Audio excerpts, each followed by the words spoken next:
മാഷേ, കാർത്തിക് മാഷേ, ഇപ്പോൾ സ്വർണം മാത്രമല്ലല്ലോ അവിടെ കൊള്ള ചെയ്യപ്പെട്ടിരിക്കുന്നത്, പലതരത്തിൽ വരുന്നു. അതായത് നമുക്കറിയാവുന്ന പോലെ സ്വർണം കൊള്ള ചെയ്യപ്പെട്ടു. രണ്ടാമതായിട്ട് അവിടെ കാണിക്കയായിട്ട് കിട്ടുന്ന അതിന് ഒരു കണക്കുമില്ല. ഇതുകൂടാതെ ലക്ഷക്കണക്കിന് രൂപ അവിടുത്തെ ശ്രീകോവിലിനുള്ളിലുള്ള കീഴ്ശാന്തി, മേൽശാന്തി, തന്ത്രി ഇവർക്കൊക്കെ കിട്ടാറുണ്ട്. തന്ത്രി എന്നും അവിടെ നിൽക്കേണ്ട കാര്യം ദക്ഷിണയായിട്ട് ജനങ്ങൾ കൊടുക്കുന്നത്, അതിന് കണക്കിൻ്റെ ആവശ്യമില്ല. എങ്കിലും ഏതാണ്ട് 1 കോടിയോളം രൂപ ഒരു മണ്ഡലകാലം കഴിയുമ്പോഴത്തേക്ക് അവരുടെ കൈകളിലെത്തും എന്നുള്ളതാണ് ശബരിമലയിൽ അനുഭവപരിചയമുള്ള ഒരാളിൻ്റെ വാക്ക്. ഇപ്പോൾ ഏറ്റവും ഒടുവിൽ വരുന്നത് അവിടുത്തെ നമുക്കറിയാം, അവിടുത്തെ അരവണം പായസം, അതുപോലെ തന്നെ അപ്പം, ഇതിലെല്ലാം ക്രമക്കേടുകൾ ശർക്കരയുടെ കാര്യത്തിലായാലും ഉണ്ട്. നിവേദിക്കാതെ കൊടുക്കുന്നു, പരാതികൾ അവിടെ നിൽക്കട്ടെ. അവിടെ അയ്യപ്പന് അഭിഷേകം ചെയ്യാൻ വേണ്ടി കൊണ്ടുവന്ന, അല്ലെങ്കിൽ ഈ ഇത് വക അരവണ പായസത്തിൽ ചേർക്കാൻ കൊണ്ടുവന്ന 14 ലക്ഷം രൂപ വില വരുന്ന നെയ്ക്ക് യാതൊരു കണക്കും കയ്യുമില്ല.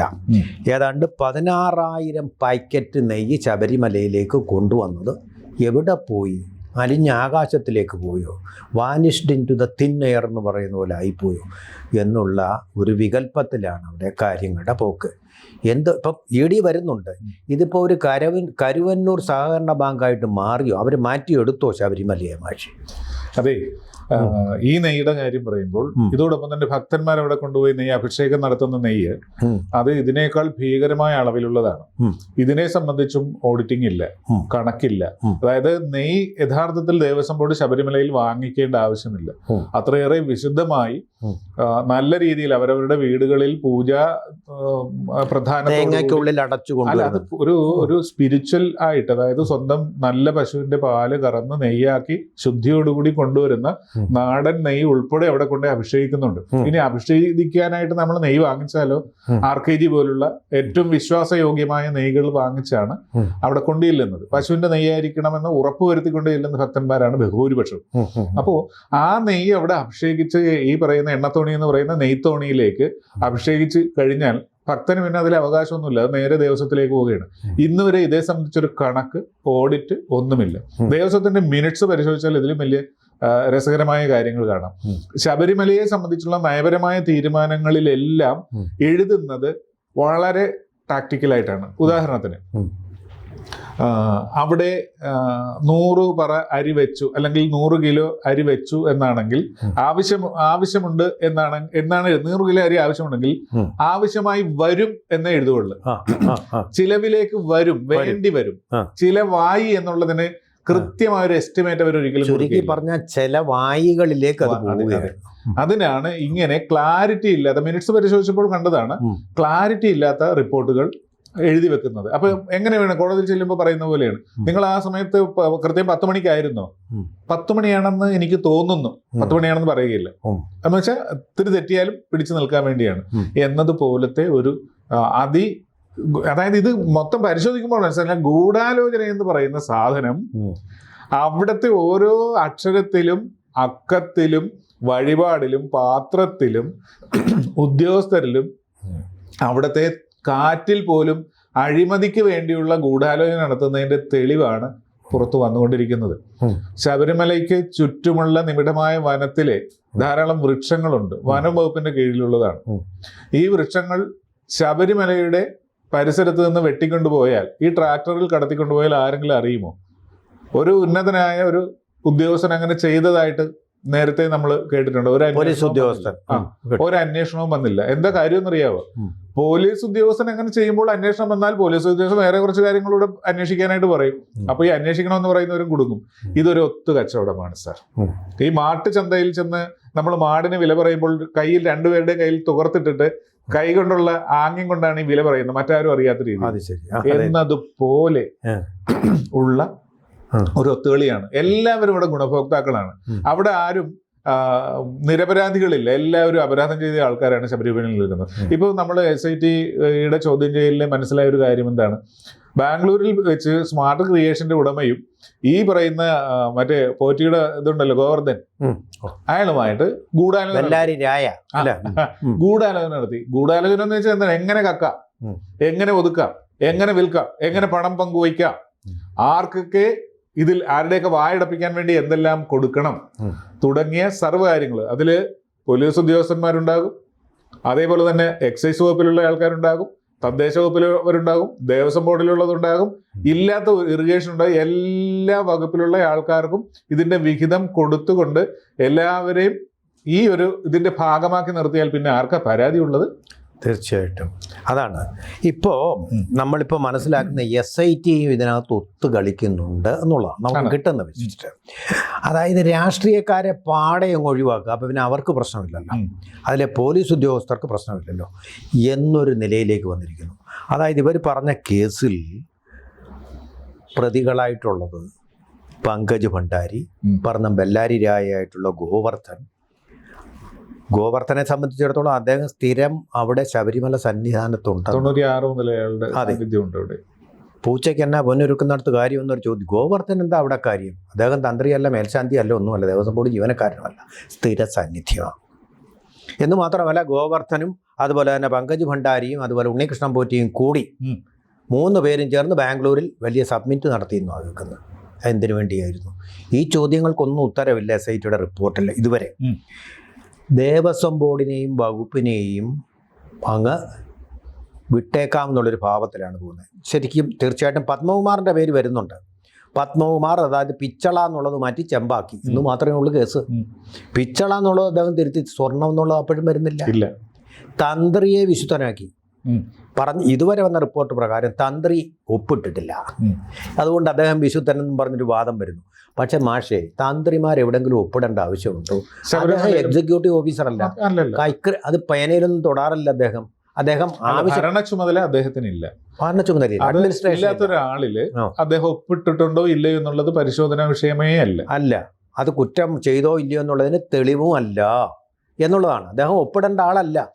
അദ്ദേഹവും ഇത് അറിഞ്ഞുകൊണ്ടാണോ അറിയാതെയാണോ നമുക്ക് അറിഞ്ഞുകൂടാ കേട്ടോ. കാരണം ഈ ഇതിന്റെ ഒരു റിപ്പോർട്ടിന്റെ ഡെവലപ്മെന്റ് കാണുമ്പോൾ ആരും അത്ര വിശുദ്ധരല്ല എന്ന് തോന്നുന്ന രീതിയിൽ, അല്ലെ സാമാന്യ ജനം സംശയിച്ചാൽ അവരെ കുറ്റം പറയാൻ പറ്റാത്ത രീതിയിലാണ് കാര്യങ്ങളുടെ പോക്ക്. പക്ഷെ എങ്കിൽ പോലും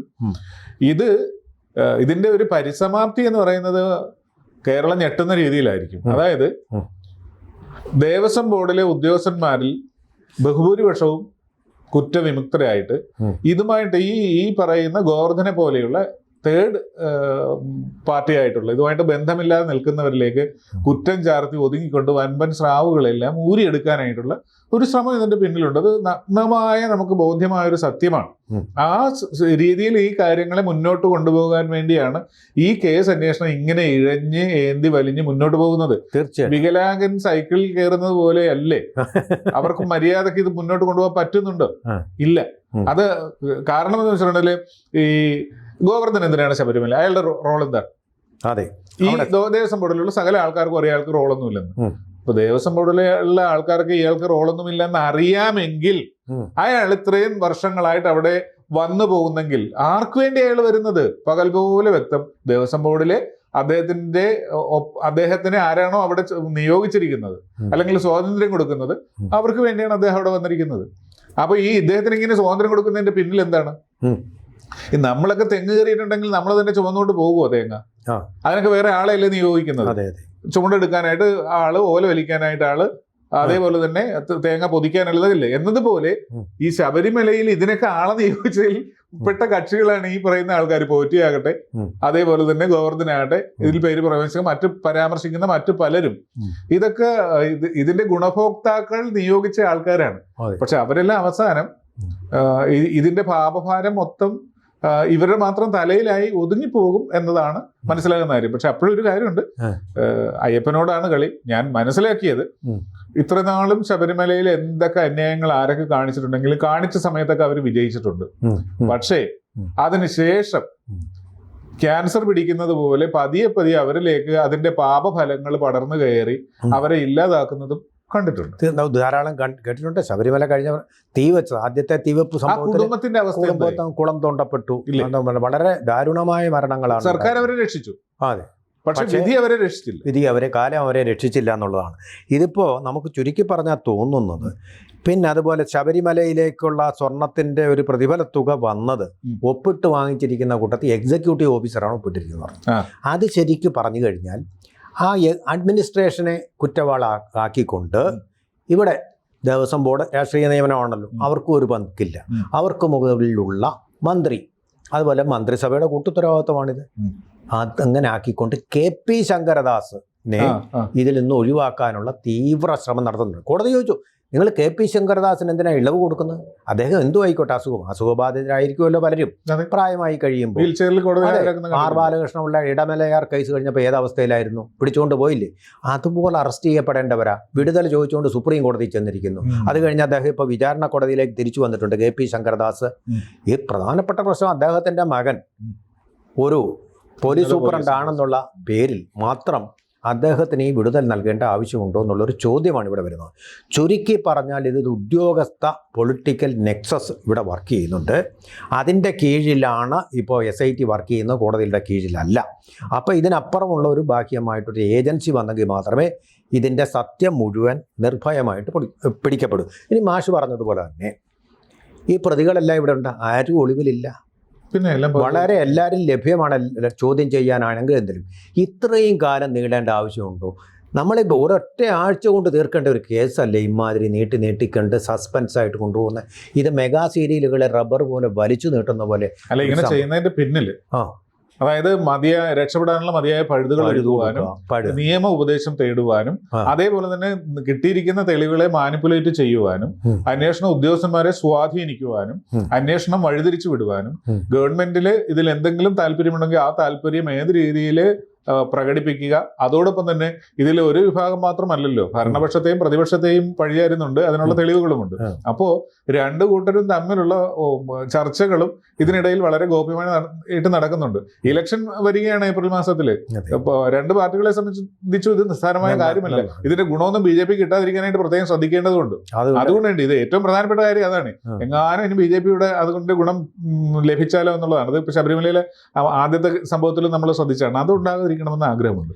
ആ ജാഗ്രതയെങ്കിലും ശബരിമലയിലെ ഈ കൊള്ളയുടെ കാര്യത്തിൽ ഉണ്ടായിരുന്നെങ്കിൽ നമ്മുടെ ഭക്തന്മാരും അപ്പൊ ഇവരുടെയൊക്കെ പോക്കറ്റ് വീർക്കുമായിരുന്നു. അതെ അതെ. ഈ ശാപം കിട്ടിയ മുതലാണെങ്കിലും അതിന് നല്ല രുചിയുണ്ട് സർ. അതാണ്, താൽക്കാലികമാണ് എന്ന് മാത്രം നമുക്കിപ്പോൾ ആശ്വസിക്കാം. അനുഭവങ്ങൾ അങ്ങനെയാണ് നമ്മളെ പഠിപ്പിച്ചിട്ടുള്ളത്. ABC ന്യൂസിന് മലയാളത്തിൽ മാത്രമല്ല സംസാരിക്കാൻ അറിയാവുന്നത്, പറയാൻ അറിയാവുന്നതും. അതിന് ഹിന്ദിയും കൂടി ഉണ്ട്. ഒരു ABC ഹിന്ദി ന്യൂസ് ചാനലുണ്ട്, ABC ഹിന്ദി ന്യൂസ്. അത് കാണുക. ദേശീയമായിട്ടുള്ള കാര്യങ്ങൾ അതിലൂടെ കൂടുതൽ ആഴത്തിൽ മനസ്സിലാക്കാൻ നിങ്ങൾക്ക് സാധിക്കും. ABC Hindi news. കൂടുതൽ വാർത്തകളും വിശേഷങ്ങളും നിങ്ങളിലേക്ക് എത്താൻ ABC മലയാളം സബ്സ്ക്രൈബ് ചെയ്യുക, ബെൽ ബട്ടണും അമർത്തുക.